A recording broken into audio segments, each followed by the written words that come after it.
EARIST. After the impeachment trial, I became very ill and I've not been able to attend the sessions in the Senate because of health issues. So my social secretary had to cancel all the social engagements. But when it came to EARIST and the social secretaries asked, shall we also cancel this invitation? I said no.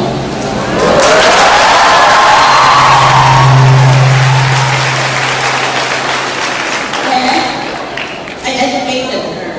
Don't you know that the only institute of science and technology in the entire archipelago that enjoys our application for excellence, vocational and technical education, is the EARIST. Therefore, I'm going to EARIST whether I'm hospitalized or not.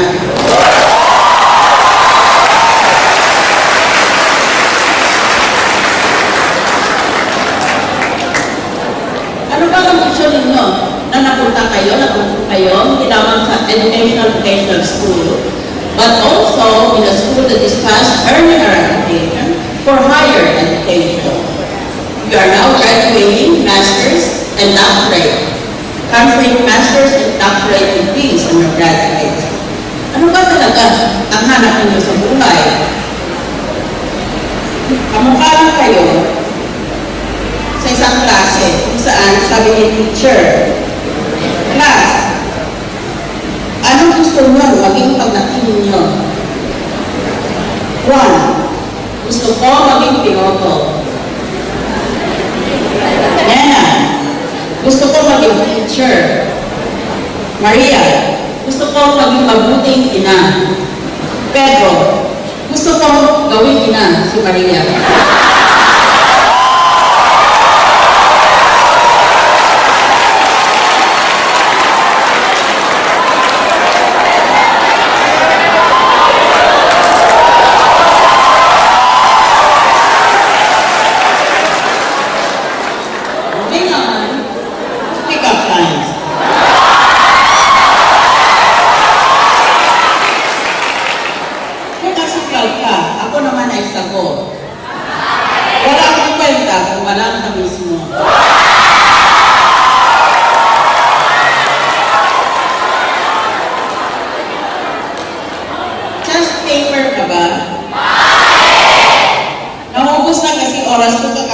Sa iyo.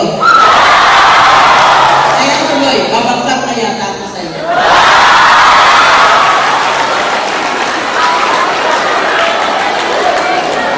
Dilim ka ba? Kasi nang dumating ka, wala na ako makita iba.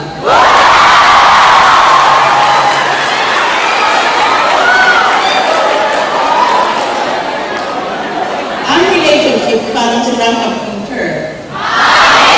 Kung hindi maayos pagkatapos i-restart o i-reformat, kailangan mo nang palitan at upgrade.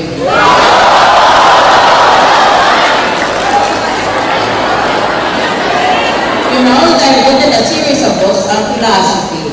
So here are some philosophical principles. Huwag mong susuhin ang mga taong pangit dahil sila ang asong bakit ka maganda.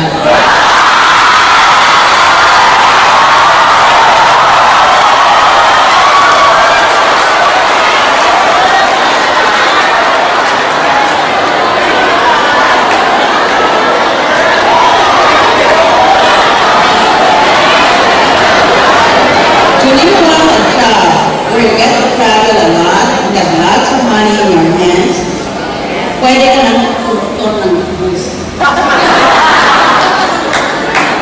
At sabi ng mga beauty queen, lalo na naman sa UP, ng estudyante ka, maraming beauty queen kasi ka. Ang iba, ang yayabang, nagsasabi niya, condolence ka pala sa mga taong patay ng patay sa akin.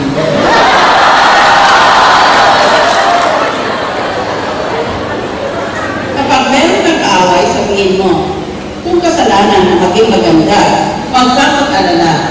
Wala kang kasalanan.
Those who announce the sponsorship of a visible public infrastructure project using taxpayers' money. That's why I filed a bill to prohibit the use of the name or the appearance or any other attribution by a politician or public works project. Kasi pera na yun, ang galing sa ating iyon. Bakit nyo sabihin na siya nagbibigay ng proyektong iyon? The gravity pertains to the fact that the funds used are not politicians' personal money, although the project is often claimed to be a gift. Kaya sana maturuan nyo ang mga magulang at kamag-anak nyo, lalo na sa probinsya, na dapat yung mga ka-epal na iyon ay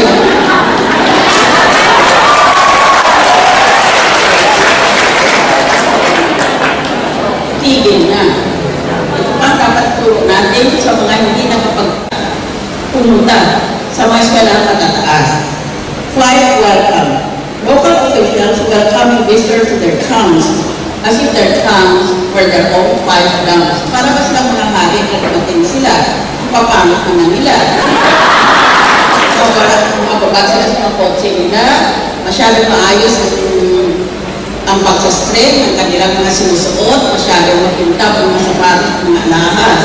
Para sila mga royalty na dumating. Hindi dapat ganun ang ating lipunan.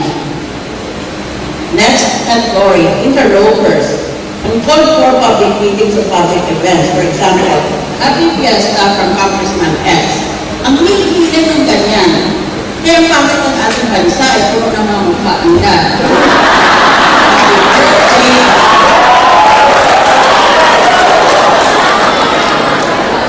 Political parasites, basking in the reflected glory of another public official, with mass appeal or with sterling credentials, even though in fact they may not be acquainted with each other. Yung bang name dropper, kuwari kilala niya itong mga sikat. Yung pala hindi lang sila magkakilala. They're called political parasites. And finally, bandwagon jumpers on issues. Basta may issue na popular sa publiko, agad champion sila ng issue na yon. This consists of attaching the politician's aim to a topical issue that is deemed to be politically popular, for example, environmental protection. Ngayon lahat na lang, mga eksperto nagmasa daw sila sa environmental protection. Because nobody is against environmental protection. Tignan natin kung kasangga nila o kung kalaban nila. Ang mga sindikatong kriminal, mga sindikatong mga nagnanakaw ng pera sa ating gobyerno, kung gano'n sila katapang. Matapang sila, sabi, I'm a champion of environmental protection kasi wala silang kalaban. Pero problema kasi sa mga politiko sa Kongreso, sa Senado, ang katapang nila basta wala silang kalaban. Giling nila environmental protection, the plight of OFWs, and other issues on which there's no national debate. Kaya sana pagdating ninyo at ang sa inyo magiging presidente ng Pilipinas, pakibalin lang kung mga tao.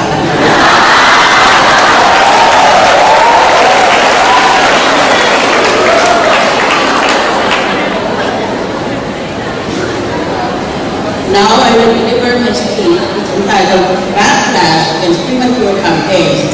Ibig ko sabihin, aga pa, nakikita ninyo sa television, meron yung mga political advertising. Sa radyo, sa dyanyo.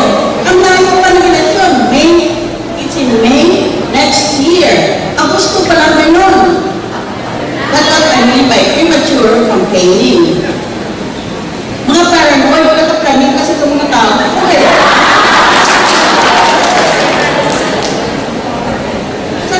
Hindi naman mukha nila. Wala ba silang kasawa? Lagay pa nila sa television. In the past, under the law, it was an election offense for a candidate engaged in premature campaigning, meaning to say electioneering, conducted before the official campaign period. However, in the highly controversial 2009 case of Veneram V versus Cabinet, the Supreme Court, by a split vote of 8 to 7, very split, ruled in effect that the offense of premature campaigning has already been repealed by a new false automation law. Based on that notorious case, some senatorials have already started taking out campaign advertising in the traditional media meaning TV, radio, and print. These early campaigners are not violating the law, but it appears that they are violating the sensibilities of Filipino voters and creating a backlash of condemnation. Huwag na yung iboto, tumamaaga pa ng kampanya na.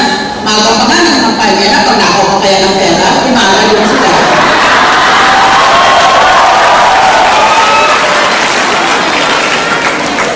The ordinary voters begin to raise questions.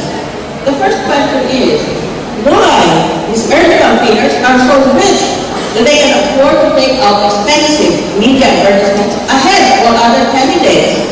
It is scandalously expensive to pay for media advertising. Alam ba niyo kung gaano kamahal mag-advertise sa media? Kaya maraming matino itong mga graduates halimbawa ng EARIST. Mahirapan tumakbo kasi kailangan mo maraming pera ka. O gusto ka na marami kang campaign contributors. In 2012, itong taon na ito, TV rates at prime time, meaning to say 6 to 11 p.m., yan ang prime time, can cost as much as 340,000 for 30 seconds. 340,000 pesos for 30 seconds. The radio rates in Metro Manila for AM stations can cost as much as over 26,000 pesos for 30 seconds. And the present rates for a full-page ad for the Sunday issue can cost as much as nearly 350,000 pesos in full color and some 194,000 for black and white. Ganon kamahal ang 30 seconds o sandali lang o isang reklamo lang sa ating media. These are the rates for a simple advertisement alone. Imagine how much the total cost is if the candidate takes out several advertisements a day. Hindi naman pwede mag-isa ka lang lumabas sa television. Kailangan ng ulit-ulit yan eh. That is one of the principles of advertising. Kaya, for example, if a candidate takes out just 3 TV advertisements in one day, the candidate will be spending about 1 million pesos a day. 1 million pesos a day. This is shocking in a society where politicians love to decide how high the poverty level is and how their hearts are bleeding for the Filipino poor. Pakinggan mo lang itong mga politiko, ang nakuha sila sa mga hirap. Pagkatapos ganito palaki nagastos nila. The first question is, why these candidates have so much money to spend on premature media advertising? The second question is, how they're going to recover their humongous campaign expenses.